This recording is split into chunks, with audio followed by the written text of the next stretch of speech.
진짜 죽인다. 제일 핫한 한국 힙합 앨범 커버 잘 봤어. 멋진걸? 100여 년 전 부산에서 찍힌 한복 사진 한 장이 해외 커뮤니티에 공개되자 해외 네티즌들이 보인 반응인데요. 한편 이어서 밝혀진 200여 년 전 조선을 탐방한 여행가의 기록이 전 세계의 이목을 끌고 있습니다.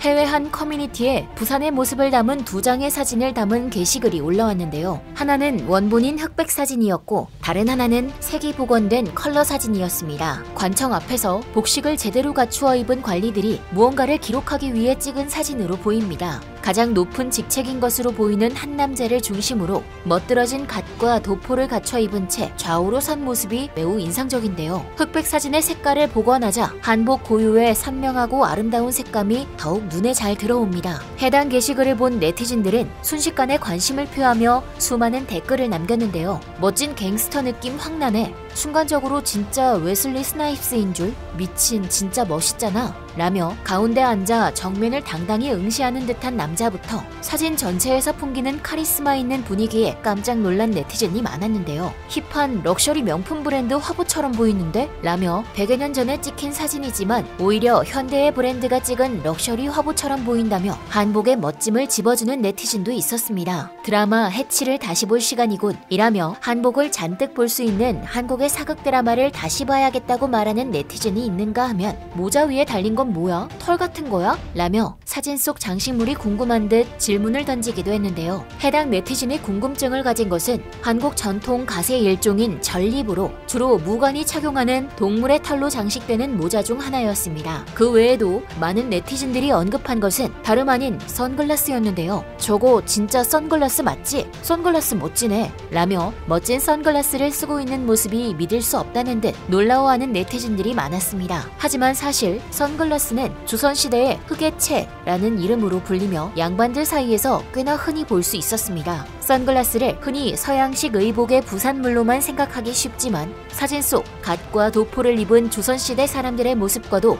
너무나 멋지게 어울리는 것 같은데요. 이 흑의채는 게다가 고종 황제의 사랑을 받기도 했다고 하네요. 이렇게 현대의 외국인들이 보아도 특유의 멋이 폴폴 풍기는 한국의 전통 의상 한복. 하지만 서양인들을 놀래킨 것은 새로이 복원된 사진뿐만이 아니었습니다. 1894년 조선을 여행하던 오스트리아의 여행가 에른스트 바르텍이 남긴 기록 또한 마찬가지였는데요. 이미 미국, 중국, 일본, 태국 등 많은 국가를 여행한 그가 격동의 시기 조선을 방문해 놀라움을 금치 못했던 이유는 무엇일까요? 가장 놀라운 점은 한국보다 먼저 근대화에 성공한 일본을 다녀온 이후라 일본과의 비교가 많을 수밖에 없음에도 불구하고 긍정적인 발견이 매우 많았다는 건데요. 유럽의 여행가를 놀래킨 1894년 조선인의 모습 탑3 지금부터 알아보겠습니다. 첫 번째는 바로 조선인들의 건장한 체격입니다. 여행가 바르텍은 이러한 기록을 남겼는데요. 흔히 유럽에서는 이들 세 민족을 일괄해서 다루는 경향이 있는데 실제로 이들은 서로 얼마나 다른지 모른다. 한 곳에서 살고 있음에도 불구하고 각자의 고유한 특징을 간직하고 있으며 물과 기름처럼 섞이지 않는다. 서로 교류하지도 않고 오히려 피하고 증오한다. 째진 눈에다 마른 체격을 가진 황색 피부의 중국인이 작고 단단하며 잽싼 일본인과 구분되듯이 어두운 피부의 건장한 조선인 역시 일본인과 확연히 구분된다. 굳이 비교하자면 적어도 부산과 반도의 남부 해안 전역에 살고 있는 조선인은 아무르 지역의 타타르인을 떠올리게 한다. 일본인에 비하면 훨씬 건장하며 타타르인을 떠올리게 한다는 조선인의 첫인상. 타타르인은 현재 러시아에서 러시아인을 제외하고 가장 많은 수를 가진 민족입니다. 몽골인과 튀르크인이 섞인 민족이라고 하는데요. 동아시아인들보다 평균 체격이나 신장이 훨씬 컸을 오스트리아에서 온 여행가였음에도 저서에서 반복적으로 한국인들의 체격에 대해 이야기하는 것을 보면 단연 남달랐다는 것을 알 수 있습니다. 이와 관련된 놀라운 구절은 또 찾아볼 수 있었는데요.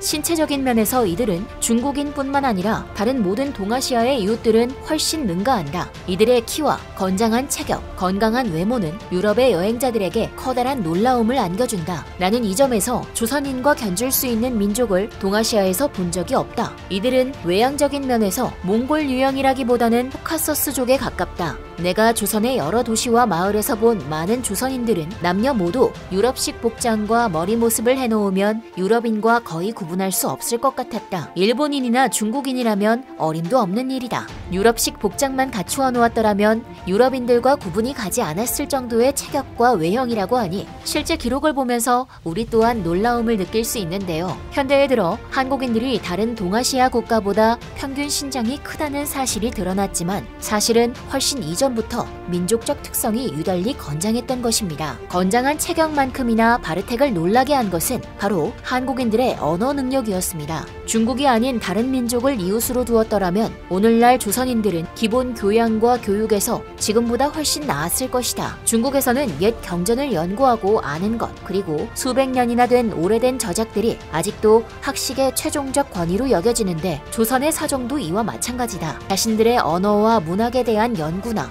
지리와 자연에 대한 지식은 완전히 경시되고 있다. 이렇게 중국이라는 나라를 이웃으로 둔 탓에 훌륭한 국내의 지적 자원들에 대한 연구를 활발히 하지 못하고 있다는 점에 대해 안타까움을 드러낸 바르텍. 그는 조선에서는 중국의 지혜를 탐구하는 것이 보편화되어 있다며 이를 부정적인 시선으로 바라봅니다. 그럴만도 한 것이 한국인들의 언어 능력과 교육열이 남달랐기에 중국의 학문 외에도 독자적으로 일으킬 학문이 분명히 존재한다고 보았기 때문인데요. 나는 서울에 머무르는 동안 조선인들과 얘기를 나눌 기회가 여러 번 있었는데 이들은 조선을 한 번도 벗어난 적이 없었음에도 비교적 교육을 잘 받았고 영어를 잘 구사했다. 이들의 영어 실력은 내가 영어로 대화를 나눠본 어떤 중국인이나 일본인보다 훨씬 나았다. 일본인들은 L을 R로 발음하고 R을 L로 발음하는데 예를 들어 텔레그라프를 테레그라프라고 발음하는 식이다. 중국인들은 R 발음을 전혀 하지 못한다. 이와 달리 조선인들은 영어 발음을 완벽하게 구사한다. 바르텍의 기록을 보면 우리 한글말의 위대함과 더불어 한국인들의 현명한 교육법의 진가가 제대로 느껴지는데요. 이제는 사라진 한글 자음들을 활용해 기재된 조선시대 영어 교육책만 보아도 한국인들이 발음에 얼마나 예민한지 또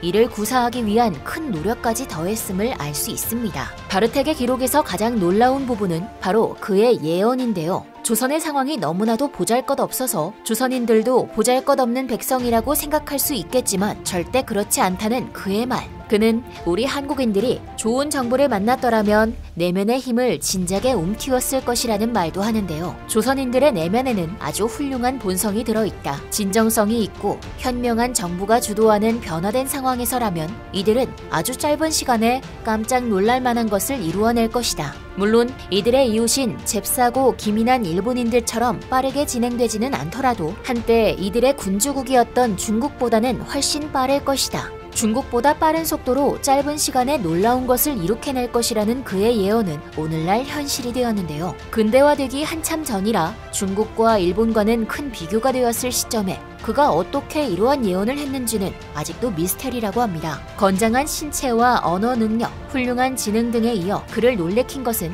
바로 기계입니다. 200여 년 동안 평화로운 땅이었기에 전투라고는 할 줄 모르는 그들이지만 성벽 뒤에 세워두면 성벽이 함몰될 때까지 버텼다는 조선인들. 게다가 관세를 수탈하는 관리들이 넘치던 시절 어느 선을 넘는 순간 백성들이 단합해서 관리를 흠씬 두들겨 패고 쌀을 빼앗아 왔다는 사연까지. 이러한 모습들이 어쩌면 그가 한국에 대한 놀라운 예언을 하게 만든 것이 아닐까 하는 생각이 드는데요. 과거 우리네 선조들이 부족한 환경에서도 밥 잘 먹고 아이들을 교육하며 전투 시에는 목숨을 내걸고 싸웠다는 기록을 보니 지금의 대한민국이 당연히 이해되는 듯합니다. 한국인 내면의 힘을 포착한 바르텍에 박수를 보내며 지금까지 얼큰한 뉴스였습니다. 감사합니다.